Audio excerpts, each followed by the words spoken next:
Dengan semangat yang membara dan penggemar sepak bola yang telah lama dinanti, turnamen sepak bola terbesar tahun ini resmi dibuka pada hari Sabtu, tanggal 9 September tahun 2023, di Desa Manggi, Kecamatan Panton Reu, Kabupaten Aceh Barat. Dalam kesempatan ini, Dr. Andus Mahdi Effendi, PJ Bupati Aceh Barat, memberikan sumbangan bola untuk panitia demi kelancaran acara yang sedang dilaksanakan. Bismillahirrahmanirrahim.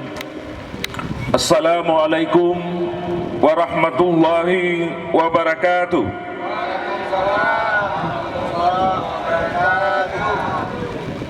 Alhamdulillahirabbil alamin.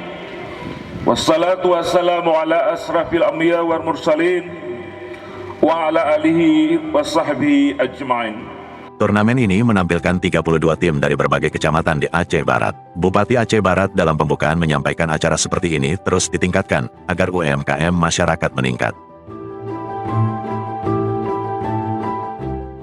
Terlihat cuaca begitu mendung tapi kegiatan sukses dilaksanakan. Pertandingan pertama akan dimulai besok sampai dengan selesai. Semoga tim favorit Anda mencapai puncak kesuksesan.